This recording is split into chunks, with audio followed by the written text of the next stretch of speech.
Okay, so today we're going to be introduced to the definite integral. Now, before we do that, let's kind of recap what we kind of did in section 1 of this chapter. So let's kind of write out summarizing what we did. So we have so far learned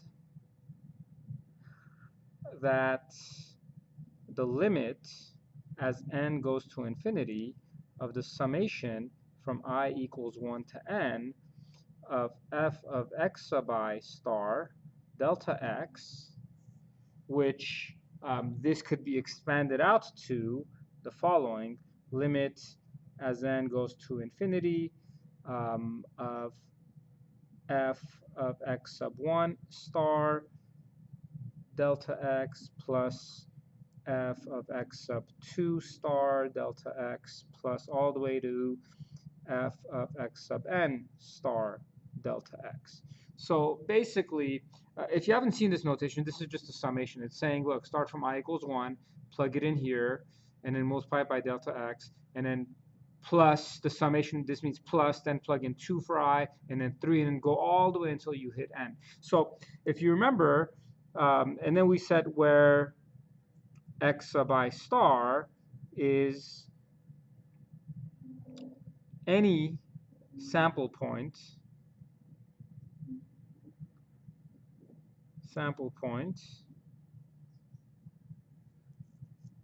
in the interval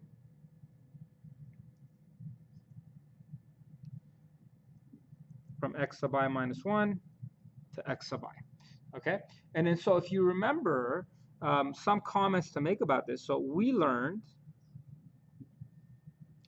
that this was used to find the area under the curve. And also, depending on the type of problem it is, and the distance traveled by an object. Okay, so if you remember, when would it be distance traveled by object? If the function that we're dealing with is the velocity function. Okay, so now remember, why is this the exact area under the curve? Because we are sending n to infinity, which means these are the areas of infinitely many rectangles under that curve, which gives us the exact area. So if you remember, see, the function was used to find the height of the rectangle. Delta x was the base of the rectangle. So height times base gives me the area of the first rectangle, plus height times base gives me the area of the second rectangle, all the way to height times base of the nth rectangle. And then if I send n to infinity, this becomes infinitely many rectangles. So, and remember, this summation is basically writing this in a more compact way. Okay, so, and then x sub I, this is just your sample point in the ith subinterval. So whether it was a left endpoint, right endpoint, see, we're putting a star here because it could be anything. It doesn't have to necessarily be a left or right, although we'll, for the most part, we'll work with left and right endpoints for the case that we're inserting infinitely many rectangles. So one other comment I want to make is this specific idea here. So we will also discover that this same concept will help find lengths of curves, volumes of solids,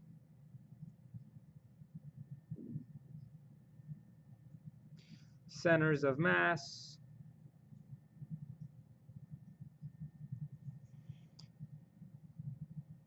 force due to water pressure,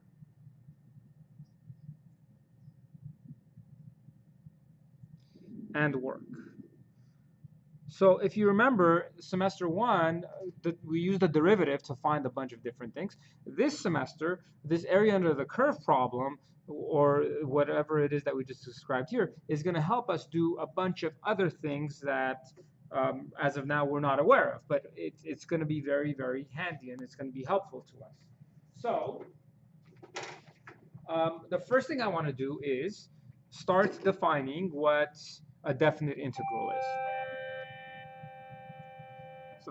So let's start off with our definition of a definite integral. So the definition of a definite integral. So initially, before we define what a definite integral is, we're kind of going to set something up. So the first few things that we describe in this definition is we're kind of setting it up. So, and you should be familiar with this. So here's what we're going to say. If f is a continuous function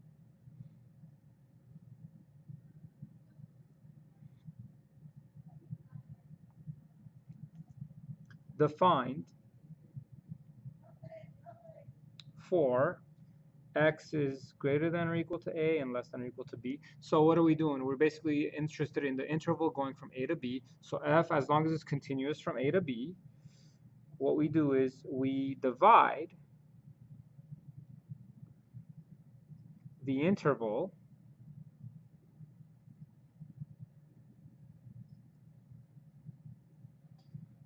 from a to b into n subintervals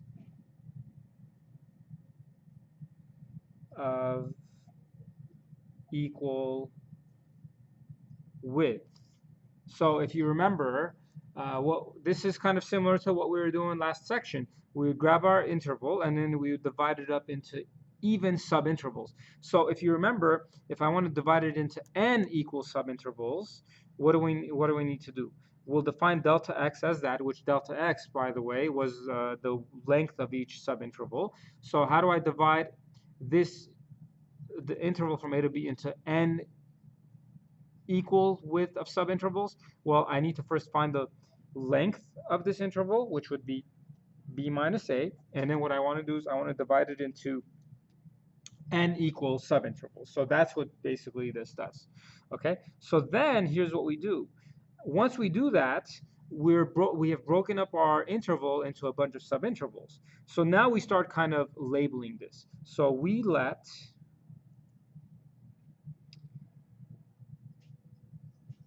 So our subintervals are going to start from what? From a, which will be x sub 0, and then it'll be x sub 1, x sub 2, all the way to x sub n, which this would equal to b. So if you think about it, what I'm doing here is, see, just to kind of visually show you what's going on, we are grabbing this and we're saying, look, our interval starts from a and it ends at b. So what I do is I'm going to divide this up into n parts, right? So these are, I have n subintervals. So the reason why I'm putting this dot, dot, dot is because n, we don't know what it is. But what we're saying is this first x value, which we start at a, we'll call that x sub 0. The second x value, we'll call it, at the end of the first subinterval, will be x sub 1, then x sub 2, then x sub 3, and then we'll keep going, and this would be what? You can call that x sub I minus 1, x sub I, and then you would go all the way until you hit x sub n. So basically, from x sub 0 to x sub 1, that'll be my first subinterval, x sub 1 to x sub 2, the next one. And what's nice about this is all of these subintervals have the same length, which is delta x, which that's how we find it. Okay, so all we're doing is we're just labeling these through these x values. Okay, so once you do that, so we're saying let these guys be the endpoints of these subintervals.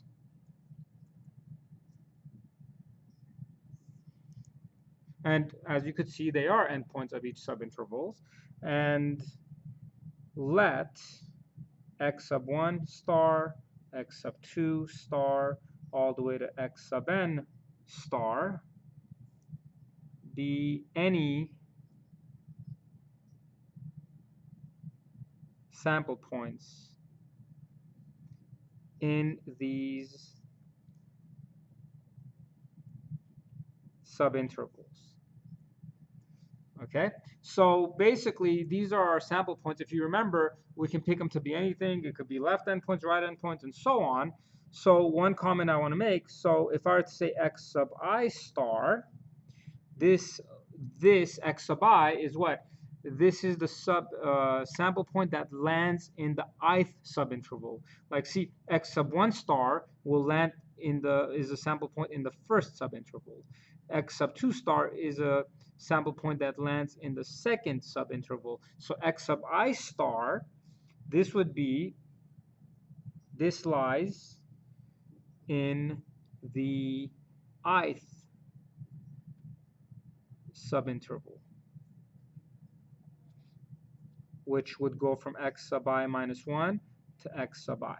Okay, and see, we prefer, or we want to work in terms of the x sub I term, because how do I capture all of the subintervals? If I could generalize it in terms of the x sub I, then I could start replacing I with numbers. Like, see, if I is 1 here, what do I get? If I plug in 1, I get x sub 0 and x sub 1, which gives me the first subinterval.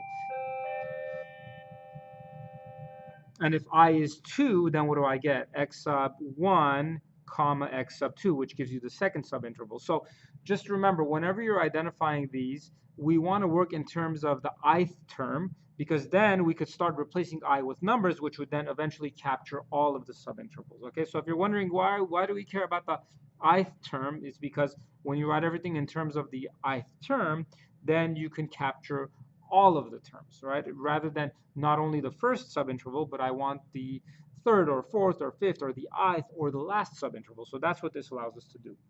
Okay, so here's what we could say. Then, so we haven't really defined the definite integral just yet. All we did is we kind of set this up. We have a continuous function. We grabbed our subinterval. We divided it up into n equal, or we have our interval, and then we grabbed it and divided it into n equal subintervals.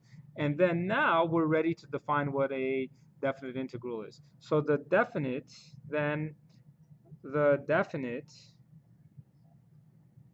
integral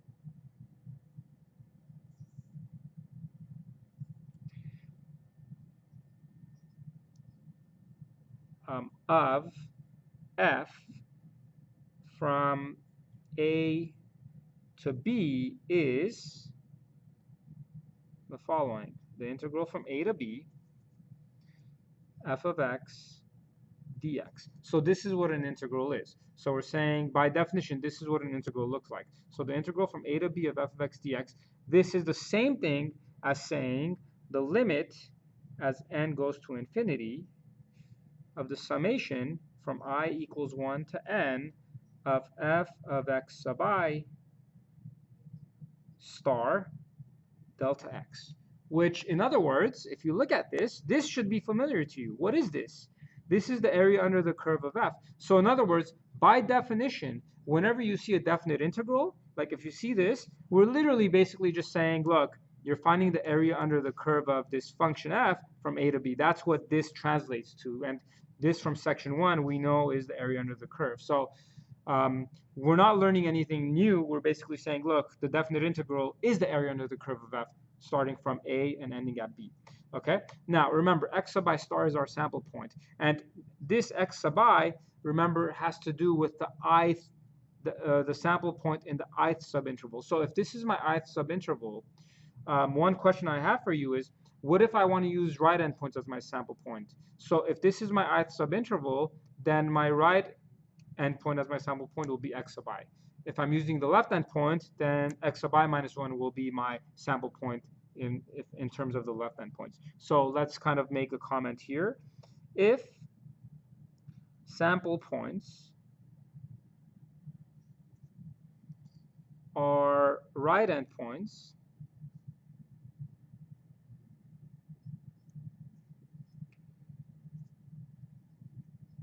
then the definite integral from a to b of f of x dx, so this x sub I star now could be replaced with just x sub I. So that will be equal to the limit as n goes to infinity of summation from I equals 1 to n of f of x sub I delta x. Now see, if you compare this to that, the only difference is this just says x sub I star, like saying this formula is saying I don't know what your sample point is. It could be anything, but this one's being more specific. We're saying we're picking right endpoints because remember, I want to write everything in terms of ith subinterval, and in this x sub I is the right endpoint.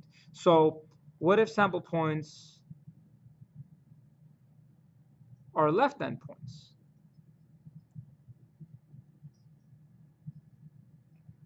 So then the integral from a to b of f of x dx, that will be limit as n goes to infinity, summation from I equals 1 to n, it'll be f of x sub I minus 1 delta x, because this is actually the left endpoint. So notice how, here's the key. We first need to write everything in terms of I, and then somehow we need to convert this in terms of n, so then I could send n to infinity. But that's more to come later. But hopefully you understand why, if this is left endpoint, you use x sub I minus 1. If it's right endpoint, you use x sub I. Okay, so now, before we move on, I want to make some comments about the definite integral. Just it's some terminology, so let's talk about the terminology. We could say the following. So let's make some comments here. Note. We will mainly deal with continuous functions. But the definition of a definite integral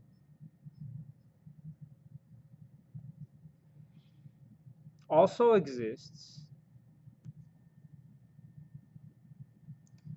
if f has a finite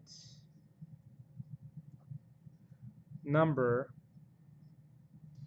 of removable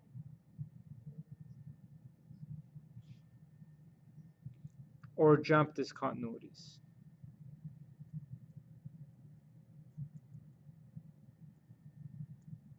As long as it doesn't have an infinite discontinuity, then we're okay. Like if we don't have vertical asymptotes. So think of it this way. If I give you a function from a to b, and it looks like this. See, although this has a removable discontinuity here, I could still close this off and find the area under the curve of f. So that's what we mean. Although this probably isn't going to be too much of an issue for us, for the most part, we'll deal with continuous functions. As long as we don't have functions that have vertical asymptotes like this, where when I close this off, the area is never closed off because it goes up forever. So the area becomes infinite, okay? Other than that, if you have a removable or a jump discontinuity, we could probably still close it off and find the area under the curve. Okay, that shouldn't be a problem. So the second comment I want to make is this symbol. This is called the integral sign. And if you have the integral from a to b of f of x dx, f of x is called the integrand. So because this is what I'm finding the integral of. So this symbol is the integral. This is the integrand. A is called the lower limit, and B is the upper limit. Okay, so lower limit, upper limit. And of course, since this is the lower limit, it always has to be smaller than that. There may be instances where this is bigger than that, and we want to adjust it. We would want to make this smaller and that bigger. So we always go from the smaller number to the larger number. Okay? So move on to the next comment. The definite integral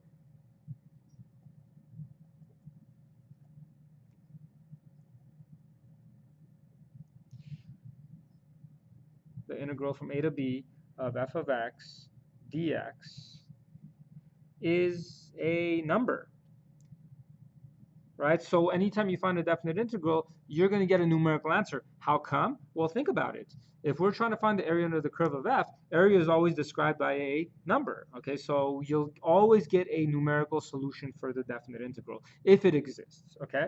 So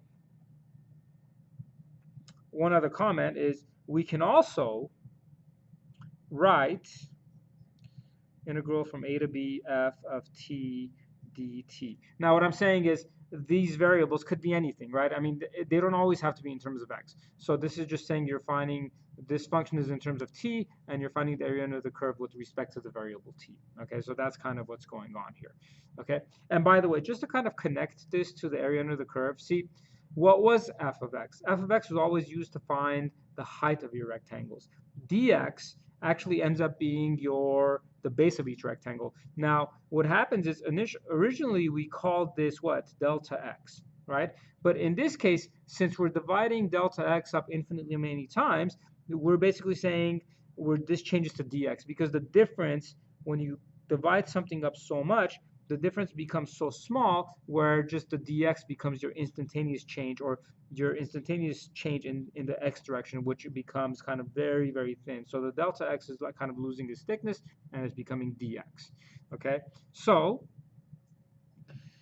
that's basically what happens. So this is the base of our rectangle. This is the height of our rectangle. Okay, so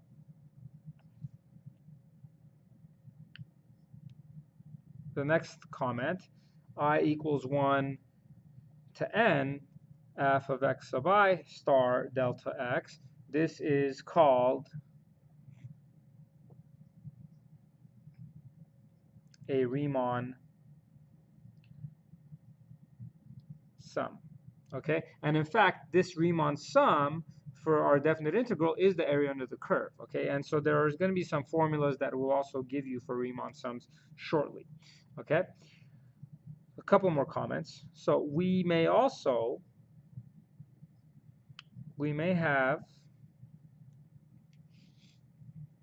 positive area, and the way we know when we have positive area is when the curve is above the x-axis, and negative area, and that's when curve is below x-axis. And the reason why we can get negative area is because, remember, when you plug in your x values into your function, when x is below the curve, the y values of this function are going to be negative. So it's going to tell you that you have a negative area. So we're not saying that area is negative, but it's just saying when you get a negative area, it's just that curve is below the x-axis, okay? Or parts of it could be above the x-axis, other parts of it could be below. So if it's negative, it means the curve was below the x-axis more than it was above the x-axis. So visually speaking, if I gave you a function that looked like this, what do you notice? If this is a to b, we seal this up. See this area that's above the x-axis, so that's going to be positive. And in this area that's below the x-axis, that's going to be negative. And in this area will be positive. So that's kind of what's happening here. Okay? So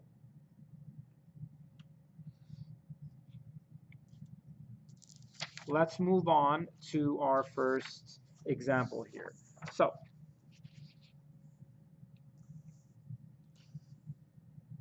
example 1. So express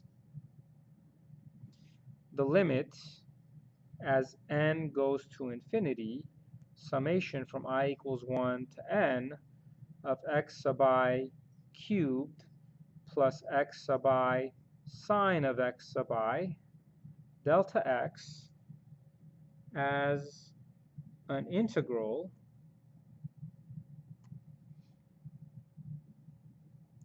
from 0 to pi. Okay, so basically they're saying use the definition of a definite integral to translate this area under the curve in terms of an integral, like how it would look.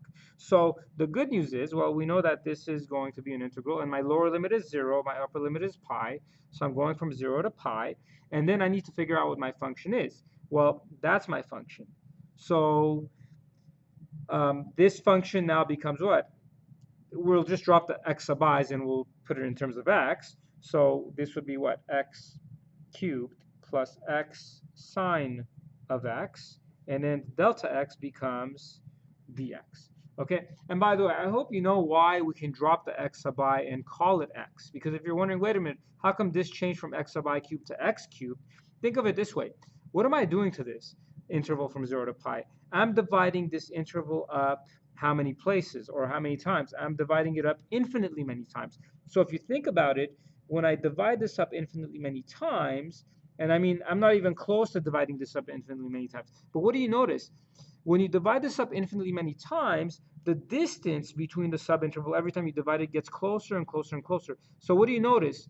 When you divide it up infinitely many times, think of it this way. The subinterval of x sub I and x sub I minus 1, or sorry, it's the other way, x sub I minus 1 to x sub I, if I break this up infinitely many times, this subinterval becomes so small where you're basically, whatever x value you're at, that x value describes your subinterval because it becomes so small. So imagine if I go really, really close, I put my fingers really, really close, whatever this x value is right in the middle, it pretty much ends up being the same thing as x sub I minus 1 and x sub I. So it just becomes so small where you could say whatever that x value is, just call it x, because that's what's happening here.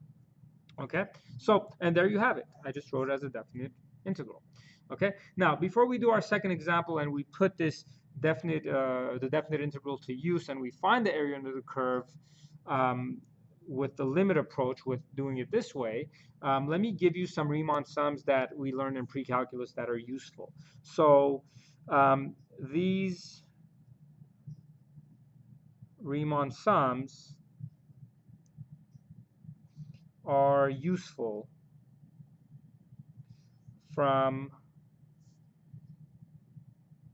pre-calculus. So we'll definitely be putting these to use, okay? So the first Riemann sum is the following. The summation from I equals 1 to n of I, this is just n times n plus 1 all over 2. Okay, so remember, this summation is saying what? If I start with, now notice how this I is saying go to that I and replace it with 1. So in other words, this, to write it the long way, we started with 1, we plug it in here, and then the summation means plus, then you increase I by 1, then I becomes 2, plus 3. And then I'm going to keep increasing I as much as until I get to n, so plus n. So this sum, which notice how it has this dot, dot, dot, which has the uncertainty, is described by that formula. So anytime you have this format, that's the same thing as n times n plus 1 over 2. Okay, and then the second one is I equals 1 to n of I squared, which that would be n times n plus 1 times 2n plus 1 all over 6. Okay? So moving on. So the third one is I equals 1 to n of I cubed, which ends up being n times n plus 1 all over 2 quantity squared. Okay? And then the fourth one is summation from I equals 1 to n of a constant. And see, what's this saying? It's saying go to I here, replace it with 1. But notice how there is no I here. So what does that mean? When I is 1, I just have C. Plus when I is 2, I have C. When I is 3, I have C. All the way up to I is n, I have C. So what am I doing? I'm adding C to itself how many times? N times, which ends up being just n times C. Okay, hopefully that makes sense to you. Now, moving on to number 5. So the fifth is the following. I equals 1 to n c times a sub I. Now see, once again, this summation says, look, go to your variable I and replace it with 1, then 2, then 3, then 4, all the way until n. So notice how c isn't affected with this. C is kind of like a constant. It just tags along. So since this summation only cares about I, anything that doesn't have I could move to the front and treat it as a constant. So this is the same thing as c times I equals 1 to n of a sub I. Okay, so then we could say first find this, then multiply it by c. All right, so the last two are, if I have the summation from I equals 1 to n of a sub I plus b sub I could break this up and find each summation separately. So this is equivalent to summation from I equals 1 to n of a sub I plus summation from I equals 1 to n of b sub I. And that'll get the job done as well. So 7 is the same thing except for a difference. So summation from I equals 1 to n of a sub I minus b sub I is the summation from I equals 1 to n of a sub I minus the summation from I equals 1 to n of b sub I. Okay, so these 7 properties that I gave you, we'll use them to some extent to help us out here. Okay, so let's actually do this now. Let's solve a definite integral. So here's what we're going to say. Evaluate the integral from 0 to 3 of x cubed minus 6x dx. Okay, so what am I doing? I'm finding the area under the curve of x cubed minus 6x from 0 to 3. Okay, now look, by the definition of a definite integral, here's what I need to do. This is equivalent to the limit as n approaches to infinity of summation from I equals 1 to n of x sub I star cubed minus 6x sub I star delta x. Okay, so here's what I need to do. We first need to come up with, so notice what's happening here. I need to write everything in terms of I. So when I'm finding my sample points, I need to write the sample point for the ith subinterval. And then we can use this and hopefully somehow be able to get rid of I and write everything in terms of n, so then I could take the limit as n goes to infinity. And when I do that, then I'm basically done with this. So the first thing we need to do is finding delta x should be straightforward because that's the width of each one of my rectangles. And since I'm going to divide it up into n equal parts, okay, what happens here is I'm going to divide this into n equal parts so then I could send n to infinity. So what we know is delta x will be b minus a over n, which in this case will be 3 minus 0 over n, which is 3 over n. Okay, so we have delta x. Now what I need to do is I need to find out what my subintervals, what sample points I'm going to use for my subintervals, and the sample point I use for the ith subinterval, what that would be. Okay, so sometimes it's better for you to draw a picture because it makes it easier to see. But here's what we're going to do. We're going to use right endpoints. So using right endpoints, here's what we do. We are going to start. So let me just draw the interval. So what do I know? My interval starts from where? From 0, and it's going to go all the way until it ends up at 3. So I'm going to divide this up into n subintervals. And see, this is going to be my ith subinterval, and that's what I care about. Okay, remember, we want to write everything in terms of I, and then somehow we want to write i's in terms of n's. So, and then I'm going to keep going until I hit my last subinterval. So here's what I know. Each one of these subintervals is going to have a length of 3 over n. So if this is 0, what would this be? This would have a value of 3 over n because you just say 0 plus 3 over n, which is 3 over n. And then this one would be what? 3 over n plus 3 over n. But since I'm looking for a pattern, from 0 to here, what did I do? I went 2 3 over n's over. Okay? And then what would this one be? This one would be 3 3 over n's. And then this one would be 4 3 over n's. And hopefully you see the pattern here. So for the ith one, what would that be? It would be I 3 over n's. Or sorry, this would be not I, it would be I minus 1. Because remember, the ith subinterval goes from where? X sub I minus 1 to x sub I. So this would be I minus 1 times 3 over n, and this would be I 3 over n. And then you'd go all the way until you hit what? N 3 over n, which n times 3 over n is just 3, okay? So that's how we end up here. But what I care about is the ith subinterval.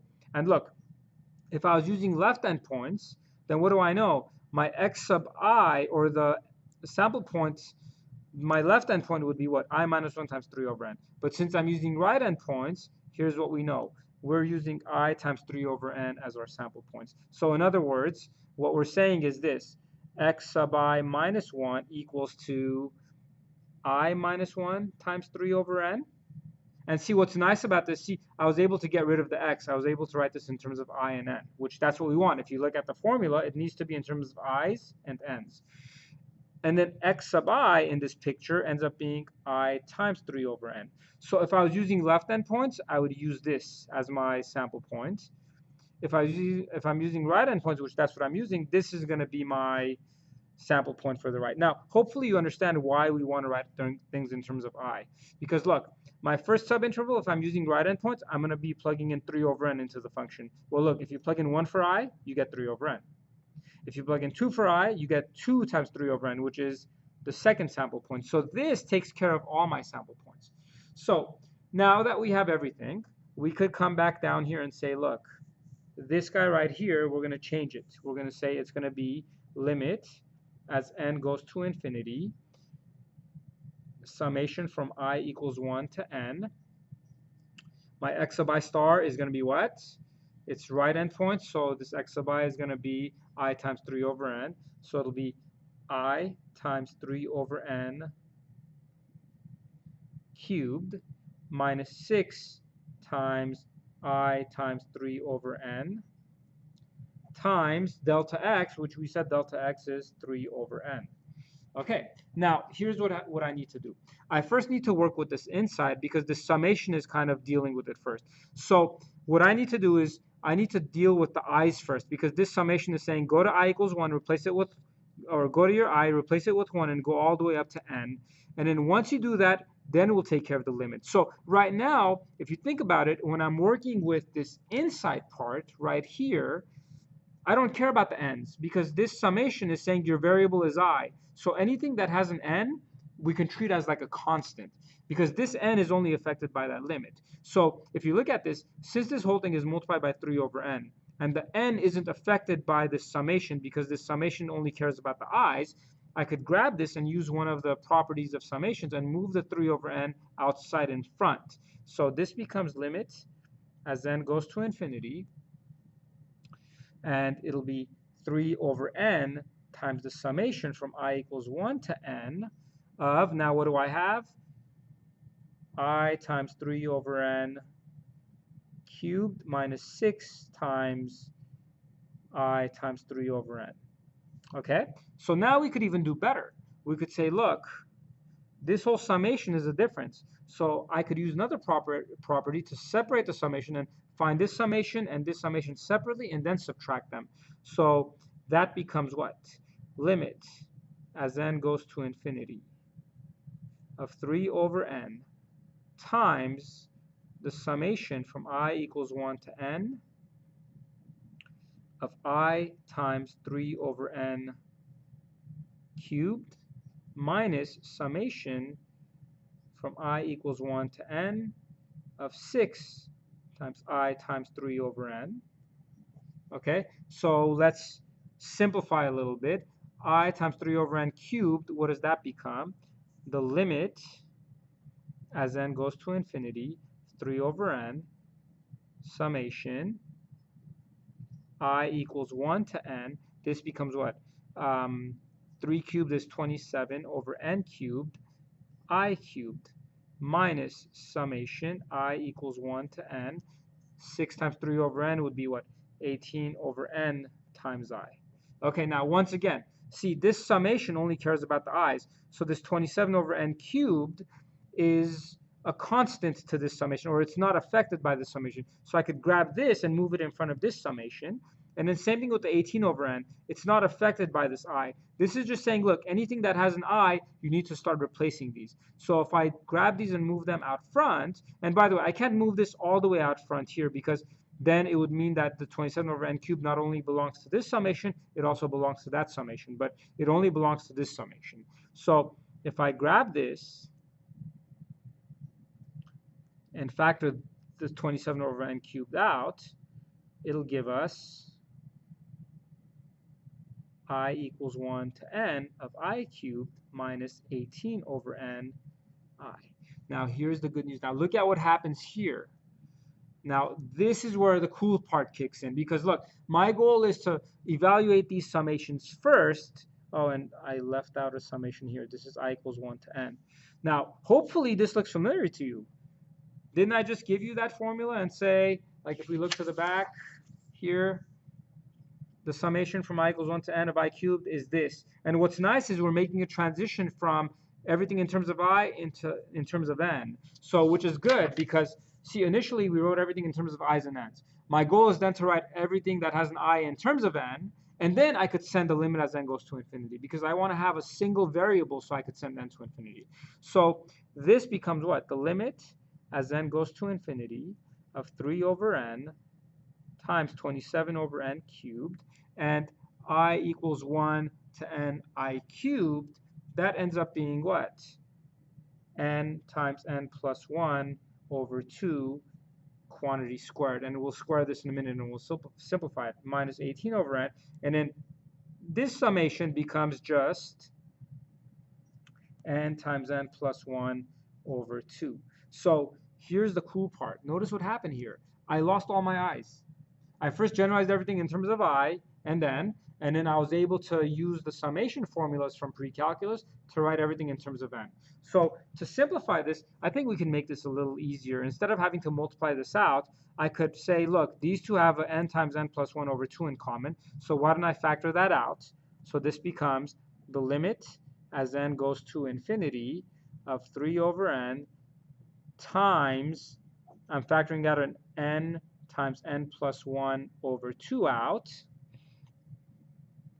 times, and what am I left with in here? I'm left with a 27 over n cubed times n plus 1 over 2 minus 18 over n.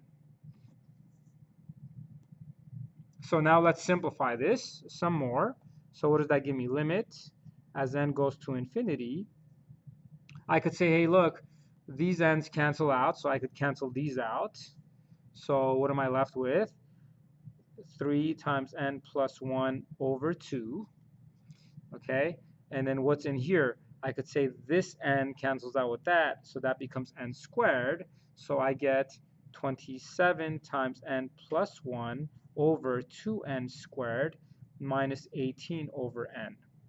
Okay, so let's keep simplifying. If I combine these, what do I get? Multiply top and bottom by n here, and this becomes the limit as n goes to infinity of 3 times n plus 1 all over 2 times, what would this be? 27n minus 18n, which would give me 9n, and then plus 27 all over n squared.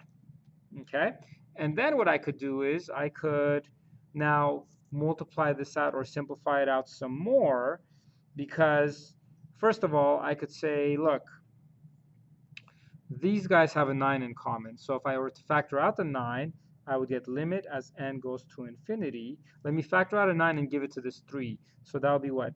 27 over 2 times n plus 1 times n plus 3 all over n squared. Okay, so moving on, let's simplify some more. So then I would distribute the top parts, or actually I don't even need to distribute the top. I could do better than that. So I could say that becomes the limit as n goes to infinity of 27 over 2 times n plus 1 over n times n plus 3 over n And that's what I have. Okay, so now what I could do is I could say, let's send n to infinity. Well, 27 over 2 stays the way it is. This is infinity over infinity, but if you use L'Hopital's, you get 1 over 1. And then this is infinity over infinity, so if you use L'Hopital's, you get 1 over 1. So I'm left with what? 27 over 2. So the area under the curve is 27 over 2, basically. Okay? So there you have it. And so that takes care of basically these Riemann sums that we worked with. Okay, so just to kind of recap, what's the first thing we did? To come back here is to find delta x. That's not hard. We have the formula. And then this function, we need to decide, am I using right endpoints or left endpoints? And then when you use right endpoints in our case, we need to find out what the x value looks, or what this would be. What would x sub I be in the ith subinterval, which we found was I times 3 over n. If we wanted x sub I minus 1, if it was left endpoints, it would be I minus 1 times 3 over n. Okay, and that was found just by looking for a pattern here, which we were able to do. And then once you do that, then you replace this, and then your goal is to evaluate the summations first, everything that has in terms of I, then you simplify it, and then once you are able to get rid of the summation, everything should be in terms of n. And then once you simplify once you start simplifying this and you send n to infinity, then the numerical answer you get should be the area under the curve. Okay, so that's basically what this is. I know it's a lot of work, and the good news is eventually we will learn a shortcut, but just as always, we have to learn things the long way, and then we'll do the shortcut. Okay, now, to wrap this up, we have to talk about the midpoint rule. So the midpoint rule, we kind of have talked about this to some extent. The midpoint rule is an effective way to use to approximate the area under the curve. So in other words, the integral from a to b of f of x dx, which is the area under the curve of f from a to b, this could be approximated by the summation from I equals 1 to n, where we have f of x sub I bar delta x, which in other words, that's just saying we have delta x times f of x sub 1 bar plus f of x sub 2 bar plus all the way to f of x sub n bar. And what is it that we know? Delta x is still our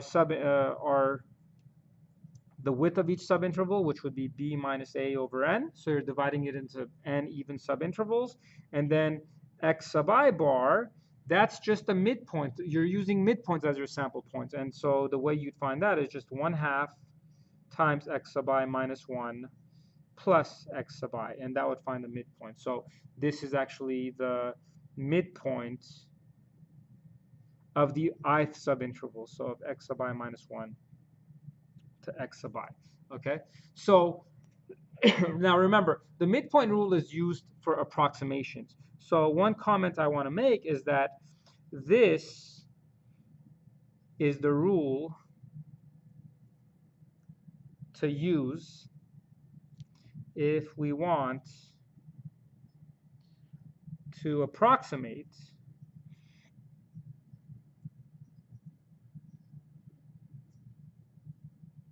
an integral. Okay, reason being is because if you remember, when we approximate areas under curves, we're using left or right endpoints. We either have overestimates or underestimates. So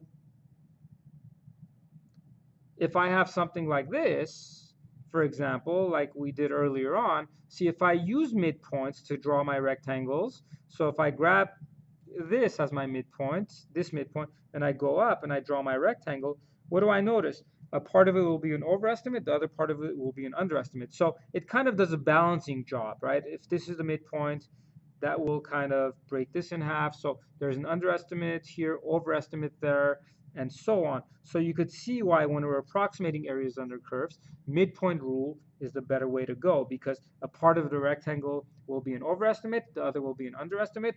It won't do a perfect balancing job, but it'll do a decent job of trying to undo the underestimate or with the overestimate. Okay, so now remember, for the case where we're finding infinitely, or we're finding the exact area under the curve where we're inserting infinitely many rectangles, then it doesn't matter. You could use left endpoints or right endpoints. So that's kind of what's going on here. So let's look at our third example.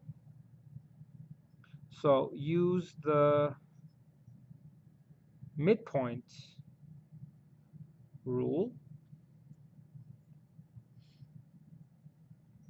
with n equals to 4 to approximate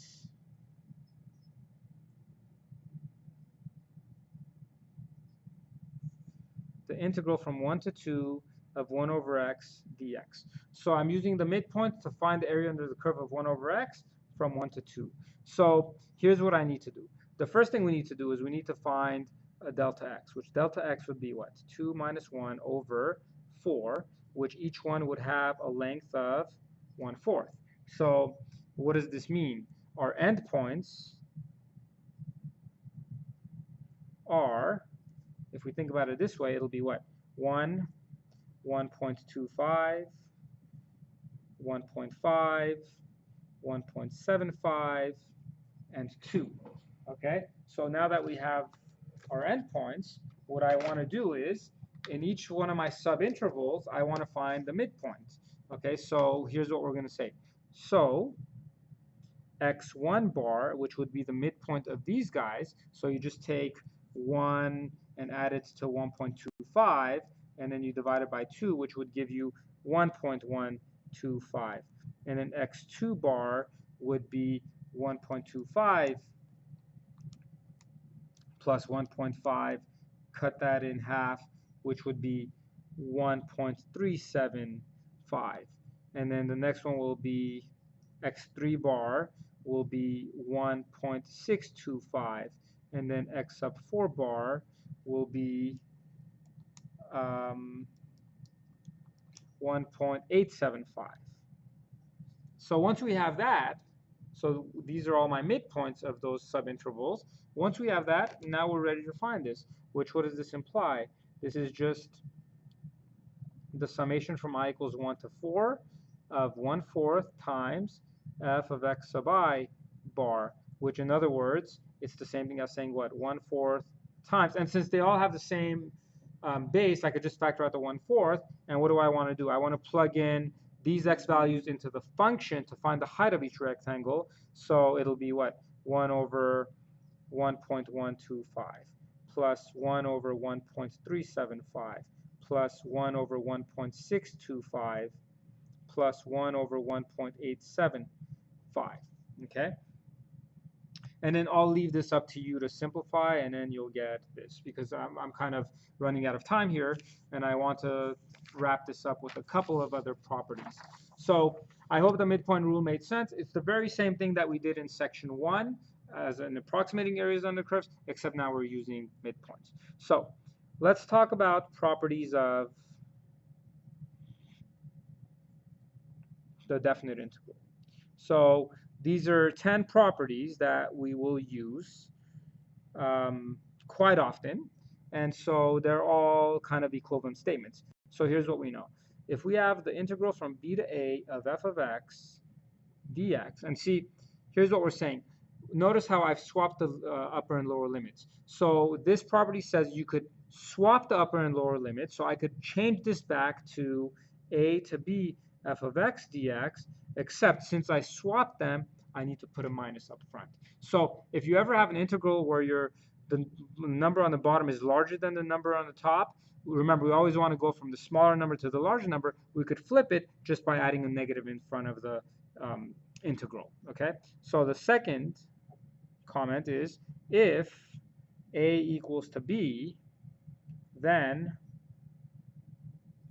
delta x equals to 0, obviously, and the integral from a to a of f of x dx is equal to 0. And actually, this makes more sense if you think of it intuitively, because look, if I have a function, if I do this, I say, look, what's the area under the curve of this function from a to a? Well, you have no area, right? For you to have an area, you need to have some thickness so you could find area. So basically what we're saying is the integral from the same number, from the lower limits, upper limit, if they're the same number, the area under the curve is 0 because there is no area, okay? So the third one is the integral from a to b of c dx. Now look, this is basically, we're saying c is a constant because x is your variable. So then this equals to c times b minus a, where c is any constant. So let's make sense of this. Look, c is a constant. If I do this, if c is constant from a to b, and I close this up, what shape do I get? I get a rectangle. So how do you find the area of this rectangle? You find this length, which is b minus a, times the height, which is c. So if you think about it, I don't need to use the definition of a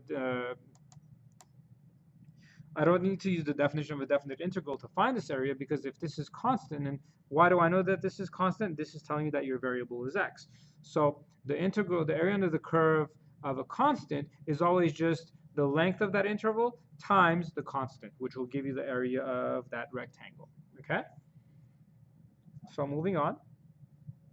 So the integral of a to x, or a to b, of f of x plus g of x dx, that's equivalent to the area, or the integral from a to b of f of x dx plus the integral from a to b of g of x dx. So basically the sum of two functions, the integral of that, I could find the integral of each separately and then add them together, okay? So moving on. So the integral from a to b of c times f of x dx, and once again, see, this integral is focusing on what variable? X. So c is treated like a constant. So what you could say instead is, this is equivalent to c times a to b, the integral from a to b of f of x dx. So in other words, we're saying find this integral and then multiply by the constant. So this constant, whether it's in here or out here, it's not going to make a difference. So usually it's better to factor out the constant and find this integral first and then work with the constant. Okay, so 6 is what? The integral from a to b of f of x minus g of x dx, which this is the same thing as 4, except instead of plus we have minus. So you could find the integral from a to b of f of x minus the integral from a to b of g of x. Okay, so moving on.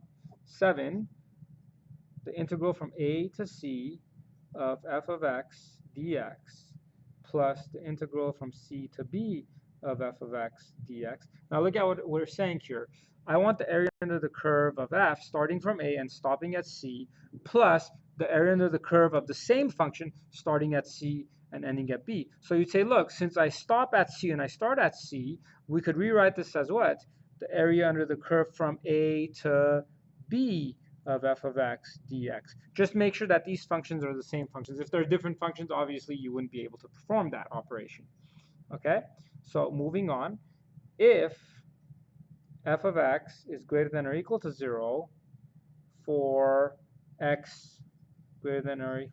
So what am I saying? If f is always above the x-axis between a and b, then the integral from a to b of f of x dx must be positive, right? Because remember, if the curve is above the x-axis always, then you know you should get a positive number. Or if it's always 0, then it should equal to 0. So remember, this has to do with the positive negative areas, okay? Now, number 9, if f of x is greater than or equal to g of x. So in other words, what we're saying is if the y values of f, or if f is always above g, then what could you say about the areas under the curve of f compared to the area under the curve of g? Well, if f is above g, this should have more area. So the area under the curve of f is bigger than the area under the curve of g.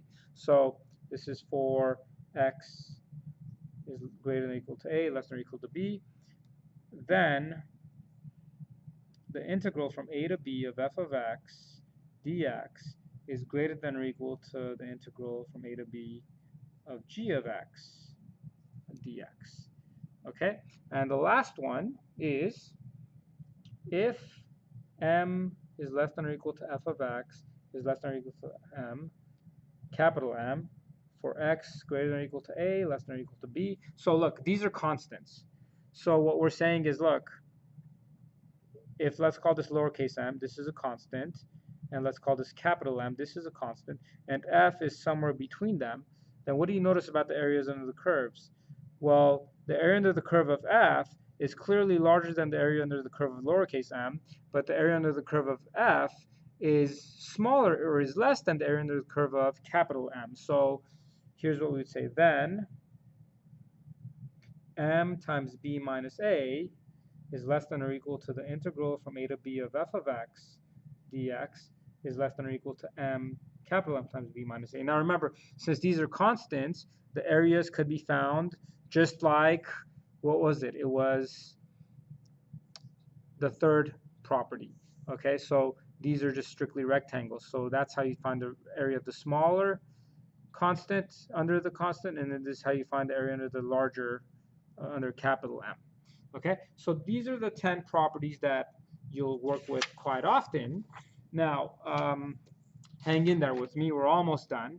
So let's do a couple more examples, and then that'll basically do it. So for example 4, we would say if the integral from 0 to 10 of f of x dx equals to 17, and the integral from 0 to 8 of f of x dx equals to 12, we're going to say find the integral from 8 to 10 of f of x dx. And so look at what we know here. We know from the earlier property that I could say, look, so I think it was property number 7 actually. So from property 7, if you look at it, here's what we could say. We could say the integral from 0 to 8 of f of x dx plus the integral from 8 to 10 f of x dx. That's the same thing as the integral from 0 to 10 of f of x dx. Now, what's the good news here? Well, I could now substitute and solve for what I'm trying to find. So I'm trying to find this, right, which is right here. So the integral from 0 to 8 of f of x dx, that's 12, plus the integral from 8 to 10 f of x dx equals to, from 0 to 10 is 17. So now you just solve. It just becomes kind of like algebra. So you subtract 12, and you get the integral from 8 to 10 f of x dx is 5. Okay? So the last example I want to do, and then we will be done, is the following. Estimate the integral from 0 to 1 of e to the negative x squared dx. Okay, now here's the good news. This is the same graph as what? 1 over e to the x squared. Now this is like an exponential function, and what do we know about exponential functions? How this is going to look? It's going to have this look to it. Now what do I like about e to the negative x squared? So e to the negative x squared is always, see, if I were to plug in 0 for x, what would I get? I get 1. So what do I notice here? E to the negative x squared is always less than 1, and it equals to 1 when x is 0. And then if x is 1, this y value is what? 1 over e. So what do you notice here? E to the negative x squared is always, or it's less than 1, except at 0, and it's always greater than 1 over e. So if you notice, what am I trying to use here? I'm using the last property we talked about. So we could say, notice that e to the negative x squared is always greater than or equal to 1 over e and less than or equal to 1. Which, what does that mean? This implies the integral from 0 to 1 of 1 over e dx is less than or equal to the integral from 0 to 1 of e to the negative x squared dx, which is less than or equal to the integral from 0 to 1 of 1 dx. And so what do I know here? If I were to grab this, see this is a constant, I know that this area is going to be what? 1 over e times 1 minus 0. This is a constant, so that's going to be 1 times 1 minus 0. And then this middle part, I'm not going to mess with because I don't want to find its derivative. And after all, it is an approximation. So what do I notice here?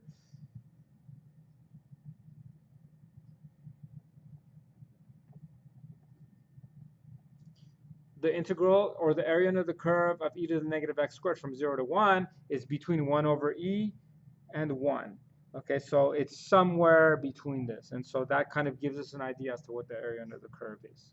Okay, so this example 5, this property, the reason why I use the last property is because it said estimate. Okay, but and you also have to remember, if I said estimate using rectangles, then I would have no choice but to do it the way we did it in example 1, or maybe using the midpoint rule. Okay, so that basically takes care of this section. I know it was long. There's a lot of material here, so you may need to kind of look over these notes again to make sure that you understand what's going on. But please don't hesitate to ask me questions if you have any. Okay, this is a pretty dense section, but you know it's time consuming, but you will get better at it through more practice.